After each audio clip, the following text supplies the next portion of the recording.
Hi friends, എല്ലാവർക്കും പൊടീസ് വേൾഡിലേക്ക് സ്വാഗതം. ഇന്നൊരു ലേഹ്യത്തിൻ്റെ റെസിപ്പി ആയിട്ടാണ് ഞാൻ വന്നിട്ടുള്ളത്. വിളർച്ച മാറാനും വണ്ണം കൂടാനും ഒക്കെ സഹായിക്കുന്ന ഒരു റെസിപ്പിയാണ് കേട്ടോ ഇത്. കുട്ടികൾക്ക് മുതൽ മുതിർന്നവർക്ക് വരെ കഴിക്കാൻ പറ്റുന്നൊരു ലേഹ്യത്തിൻ്റെ റെസിപ്പി കൂടിയാണ്. വീഡിയോ കണ്ടുകൊണ്ടിരിക്കുമ്പം ഇഷ്ടമാവുകയാണെന്നുണ്ടെങ്കിൽ മറക്കാതെ ഒന്ന് ലൈക്കും കൂടി ചെയ്തേക്കണേ. അപ്പം നമുക്കിതെങ്ങനെയാണ് തയ്യാറാക്കുന്നതെന്ന് ഒന്ന് നോക്കിയിട്ട് വരാം. ഈന്തപ്പഴ ലേഹ്യം തയ്യാറാക്കി എടുക്കുന്നതിനായിട്ട് ആദ്യം തന്നെ വേണ്ടത് ഈന്തപ്പഴമാണ് കേട്ടോ. ഞാനിവിടെ ഒരു 500 ഗ്രാം അളവിലാണ് ഈന്തപ്പഴം എടുത്തിട്ടുള്ളത്. അത് നന്നായിട്ട് കഴുകിയതിന് ശേഷം അതിൻ്റെ ഉള്ളിലെ ആ ഒരു കുരുവൊക്കെ ഒന്ന് മാറ്റിയിട്ട് എടുത്തു വെച്ചിട്ടുള്ളതാണ് കേട്ടോ. ഇത് നമുക്കിനി ഒന്ന് കുക്ക് ചെയ്തിട്ട് എടുക്കണം. ഈന്തപ്പഴം എടുക്കുമ്പോൾ എപ്പോഴും നല്ല ക്വാളിറ്റിയുള്ള ഈന്തപ്പഴം എടുക്കാൻ വേണ്ടിയിട്ട് നോക്കണേ. ഡേറ്റ്സ് നമ്മൾ കുക്ക് ചെയ്തിട്ട് എടുക്കുന്നത് തേങ്ങാപ്പാലിലാണ് കേട്ടോ. ഞാനിവിടെ ഒരു വലിയ തേങ്ങയിൽ നിന്ന് 3.5 കപ്പ് അളവിൽ തേങ്ങാപ്പാൽ എടുത്തിട്ടുണ്ട്. രണ്ടാം പാൽ ഒന്നാം പാൽ അങ്ങനെയൊന്നും അല്ല കേട്ടോ. മൊത്തത്തിൽ ഒരു 3.5 കപ്പ് പാൽ എടുത്തിട്ടുണ്ട്. അടുത്തതായിട്ട് നമ്മൾ റെഡിയാക്കി വെച്ചിട്ടുണ്ടായിരുന്ന ഡേറ്റ്സ് ഒരു കുക്കറിലേക്ക് ഇട്ട് കൊടുക്കാം. കുക്കറിലാണ് കേട്ടോ നമ്മളിതൊന്ന് വേവിച്ചെടുക്കാൻ വേണ്ടി പോകുന്നത്. അതിനുശേഷം ഇതിലേക്ക് ഒരു 1.5 കപ്പ് അളവിൽ തേങ്ങാപ്പാൽ കൂടി ചേർത്ത് കൊടുക്കാം. എന്നിട്ട് ഇത് നന്നായിട്ട് മിക്സ് ചെയ്തിട്ട് എടുക്കാം. ശേഷം നമുക്ക് കുക്കർ അടച്ചിട്ട് ഇതൊന്ന് കുക്ക് ചെയ്തിട്ട് എടുക്കാം. ഇനി ഇത് നമുക്കൊരു മീഡിയം ഫ്ലെയിമിൽ 2 വിസിൽ അടുപ്പിക്കുക കേട്ടോ. എന്നിട്ട് ഇതിൻ്റെ പ്രഷർ കംപ്ലീറ്റ് പോയതിന് ശേഷം ഓപ്പൺ ചെയ്തിട്ട് നോക്കാം. നമ്മൾ എടുക്കുന്ന ഡേറ്റ്സിൻ്റെ അനുസരിച്ചിട്ട് ഈ വിസിലിൻ്റെ എണ്ണത്തിൽ ചെറിയ വ്യത്യാസങ്ങളൊക്കെ വരും കേട്ടോ. അതായത് കട്ടിയുള്ള ഡേറ്റ്സ് ഒക്കെയാണ് എടുക്കുന്നതെന്നുണ്ടെങ്കിൽ ചിലപ്പോൾ ഒരു 3 വിസിലൊക്കെ വേണ്ടി വരും കേട്ടോ. ആ സമയം കൊണ്ട് ഇതിലേക്ക് ആവശ്യമായിട്ടുള്ള കുറച്ച് ചേരുവകളൊക്കെ നമുക്കൊന്ന് പൊടിച്ചിട്ടെടുക്കാം. അതിനായിട്ട് ആദ്യം തന്നെ ഞാനിവിടെ എടുത്തിട്ടുള്ളത് കാഷ്യൂനട്ടാണ് കേട്ടോ. 1/2 കപ്പ് അളവിൽ എടുത്തിട്ടുണ്ട്. ഇത് ഞാനൊന്ന് റോസ്റ്റ് ചെയ്തിട്ട് എടുത്തിട്ടുള്ളതാണ്. ഇത് നമുക്കൊരു മിക്സിയുടെ ജാറിലേക്ക് ഇട്ടിട്ട് ഒന്ന് പൊടിച്ചിട്ടെടുക്കാം. ഞാനിവിടെ ഒരു തരിതരിപ്പായിട്ടാണ് പൊടിച്ചിട്ടെടുക്കുന്നത്. ഇപ്പം നിങ്ങൾക്ക് ഫൈനായിട്ട് പൊടിക്കണമെങ്കിൽ അങ്ങനെ പൊടിച്ചിട്ടെടുക്കാം കേട്ടോ. അപ്പോൾ ഇതാദ്യം ഞാൻ പൊടിച്ചെടുത്തിട്ട് കൊണ്ടുവന്നിട്ടുണ്ട്. ഇനി നമുക്കിതൊന്ന് എടുത്ത് മാറ്റി വെക്കാം. ശേഷം നമുക്ക് ഇതേ മിക്സിയുടെ ജാറിലേക്ക് തന്നെ 1/2 കപ്പ് അളവിൽ കപ്പലണ്ടി കൂടി ചേർത്ത് കൊടുക്കാം. റോസ്റ്റ് ചെയ്തിട്ടുള്ള കപ്പലണ്ടിയാണ് കേട്ടോ ഞാൻ ചേർത്ത് കൊടുക്കുന്നത്. ഇതും ഞാനൊന്ന് തരിതരിപ്പായിട്ടാണ് പൊടിച്ചിട്ടെടുക്കുന്നത്. അപ്പോൾ അതും ഞാനൊന്ന് പൊടിച്ചെടുത്തിട്ട് വന്നിട്ടുണ്ട്. ഇനി നമുക്ക് ഇതും ഒന്ന് മാറ്റി വെക്കാം. അടുത്തതായിട്ട് ഞാനിവിടെ എടുത്തിട്ടുള്ളത് ബദാമാണ് കേട്ടോ. ഇത് കുറച്ച് നേരത്തെ ഞാനൊന്ന് കുതിർത്ത് വെച്ചിട്ട് ഇതിൻ്റെ ആ ഒരു തൊലിയൊക്കെ ഒന്ന് മാറ്റിയിട്ട് എടുത്തിട്ടുള്ളതാണ് കേട്ടോ.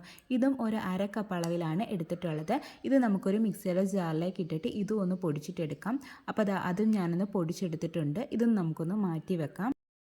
അടുത്തതായിട്ട് നമുക്കിതിലേക്ക് ആവശ്യമായിട്ടുള്ള കരിപ്പെട്ടി ഒന്ന് ഉരുക്കിയിട്ടെടുക്കാം. ഞാൻ ഏകദേശം ഒരു 175 ഗ്രാം അടുപ്പിച്ചിട്ട് കരിപ്പെട്ടി എടുത്തിട്ടുണ്ട് കേട്ടോ. പാം ഷുഗർ ഇത് കയ്യിലുണ്ടെങ്കിൽ ഇത് തന്നെ എടുക്കാൻ വേണ്ടിയിട്ട് നോക്കുക കേട്ടോ. ഇത് കയ്യിലില്ലെങ്കിൽ മാത്രം ശർക്കര ഉപയോഗിക്കാവുന്നതാണ്.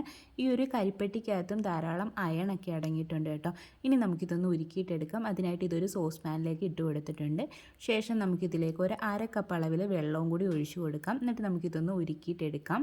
അപ്പോൾ ഇതാ കരിപ്പെട്ടിയൊക്കെ ഇവിടെ ഒന്ന് മെൽറ്റ് ആയിട്ട് വന്നിട്ടുണ്ട്. ഇനി നമുക്കിതൊന്ന് അരിച്ചെടുത്ത് മാറ്റി വെക്കാം കേട്ടോ. അരിച്ച് എടുക്കണം. ഇതിനകത്ത് ധാരാളം അഴുക്കൊക്കെ കാണും. അതുകൊണ്ട് അരിച്ചെടുത്ത് മാറ്റി വെക്കാം.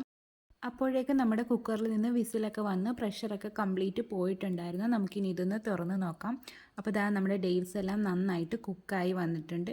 ആ ഒഴിച്ച് തേങ്ങാപ്പാലൊക്കെ വറ്റി വന്നിട്ടുണ്ട്. ഇനി നമുക്കൊരു സ്പൂൺ ഉപയോഗിച്ചിട്ട് ഇതൊന്ന് ഉടച്ചിട്ടും കൂടി എടുക്കാം കേട്ടോ. നന്നായിട്ട് ഉടച്ചെടുക്കാം. അപ്പോൾ അതാദ്യം ഞാൻ നന്നായിട്ട് ഉടച്ചെടുത്തിട്ടുണ്ട്. ഇനി നമുക്കിതൊന്നെടുത്ത് മാറ്റി വെക്കാം.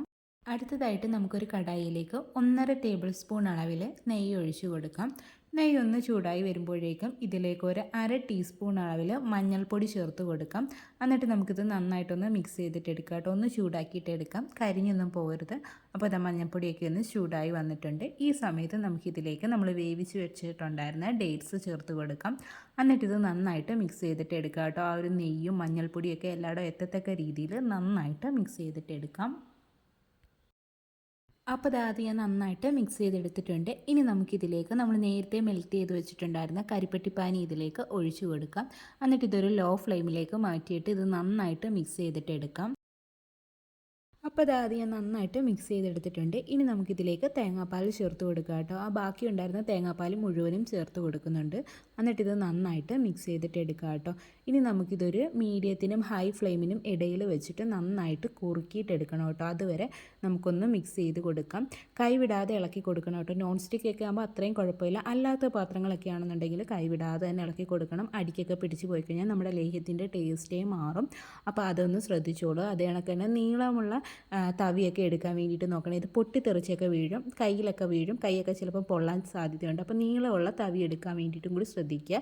എന്നിട്ട് ഇത് നമുക്ക് നന്നായിട്ട് മിക്സ് ചെയ്തിട്ട് ഇളക്കി കൊടുക്കുക കേട്ടോ. അപ്പോൾ അതായത് ഇതിപ്പം ഒരിത്തിരി തിക്കായിട്ട് വന്നിട്ടുണ്ട്, കുറച്ചൊന്ന് കുറുകി വന്നിട്ടുണ്ട്. ഇതാ കണ്ടില്ലേ, പൊട്ടിത്തെറിച്ച് വരുന്ന കണ്ടില്ലേ. ഈ ഒരു സമയത്ത് നമുക്കിതിലേക്ക് നമ്മൾ പൊടിച്ച് വെച്ചിട്ടുണ്ടായിരുന്ന കപ്പലണ്ടി ചേർത്ത് കൊടുക്കാം. എന്നിട്ടിത് നന്നായിട്ട് മിക്സ് ചെയ്തിട്ട് എടുക്കാം. ശേഷം നമുക്കിതിലേക്ക് പൊടിച്ച് വെച്ചിട്ടുണ്ടായിരുന്ന കാഷ്യൂനട്ട് കൂടി ചേർത്ത് കൊടുക്കാം. എന്നിട്ട് അതും നന്നായിട്ട് മിക്സ് ചെയ്തിട്ട് എടുക്കാം.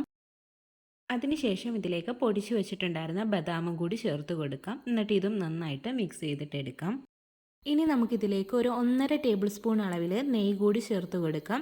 എന്നിട്ട് ഇത് നന്നായിട്ട് മിക്സ് ചെയ്തിട്ട് എടുക്കാം കേട്ടോ. അപ്പോൾ അതാ ഇപ്പോൾ ഇത് ഇത്തിരി കൂടി തിക്കായി വന്നിട്ടുണ്ട്. ഈ സമയത്ത് നമുക്കിനി ഇതിലേക്ക് 1 ടീസ്പൂൺ അളവിൽ ചുക്ക് പൊടിച്ചത് ചേർത്ത് കൊടുക്കാം. അതുപോലെ തന്നെ 1 ടീസ്പൂൺ അളവിൽ ചെറിയ ജീരകം പൊടിച്ചതും കൂടി ചേർത്ത് കൊടുക്കുക കേട്ടോ. അരിമോദകമൊക്കെ പൊടിച്ചത് കയ്യിലുണ്ടെങ്കിൽ ഒരു 1/4 ടീസ്പൂൺ ചേർക്കുന്നത് നല്ലതായിരിക്കും കേട്ടോ. ഗ്യാസിൻ്റെ പ്രോബ്ലം ഒന്നും വരത്തില്ല. കയ്യിലുണ്ടെങ്കിൽ ചേർത്ത് കൊടുക്കുക കേട്ടോ. എൻ്റെ കയ്യിൽ അതില്ല, അതുകൊണ്ട് ഞാൻ ചേർത്ത് കൊടുക്കുന്നില്ല. ഇനി ഇത് നമുക്ക് നന്നായിട്ട് മിക്സ് ചെയ്തിട്ട് എടുക്കാം കേട്ടോ. ഇനി നമുക്കിതിലേക്ക് അവസാനമായിട്ട് 1 ടേബിൾ സ്പൂണും കൂടി നെയ്യ് ഒഴിച്ച് കൊടുക്കാം. എന്നിട്ടിത് നന്നായിട്ട് മിക്സ് ചെയ്തിട്ട് എടുക്കാം. ഇപ്പോഴും നമ്മുടെ ലേഹ്യത്തിൻ്റെ കറക്റ്റ് പരുവമായിട്ടില്ല കേട്ടോ. അതാകുമ്പോൾ ഞാൻ പറഞ്ഞു തരാം. അപ്പോൾ നന്നായിട്ട് മിക്സ് ചെയ്തിട്ട് എടുക്കാം.